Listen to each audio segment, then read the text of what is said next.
Zdar přátelé, tak tento týždeň začína netradične. Jedu s Ondrou na stavbu k pani Evie. Poprosila nás, respektíve požiadala nás, jestli by sme nepomohli s rámy na okno. Takže som nabalený, mám 2 svážečky, no a skúsime s tým čo najviac pomôcť. No, nicméně, určite budete možná rádi z toho, že porovnám 2 svážečky od Kovaxu, starší a novší generácii, a skúsim si to s Ondrou prehodiť a pak si možná povieme nejaké názory k tomu, čo je plus, čo je mínus. To sa vám bude líbiť. No a samozrejme zítra už zase pokračujem na stavbe u mňa.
Tak přátelé, je 8:30 a my máme hotovo.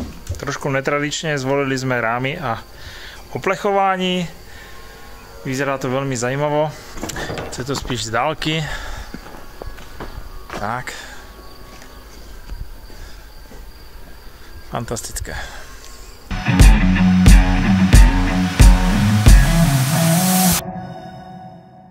Tak, přátelé.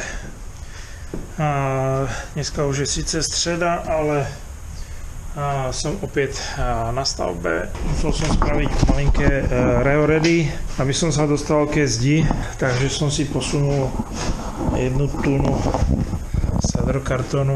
No, nicméně, majiteľ sa rozhodol, že by chcel ušetriť čo najviac miesta. Čo najviac miesta znamená, že musím kúzliť ako kúzlátko. Budem robiť profil na kant, a ten, ktorý je stropní, jestli je to CD alebo UD, a nicméně ho dám na stojato, aby sme ušetrili čo najviac miesta. Budeme robiť izolácii 7 cm, no a my sa potrebujeme dostať čo najbližšie ke zdi, takže uvidíme, jak to celé vypadne.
Dneska ďalší deň, samozrejme klasika, slieváček. Tak,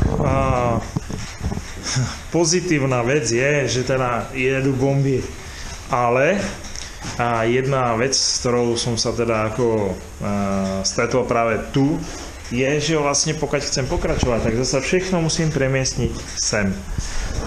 Takže ono, mať materiál je výhoda, ale bolo by super mať potom dva kontajnery, v jednom materiál a v druhom si pracovať, pretože ináč to musíte furt prenášať z jednej strany na druhú.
Zdar. A ja som sa zastavil na dielne u chalanov, u Ježen Drift Team.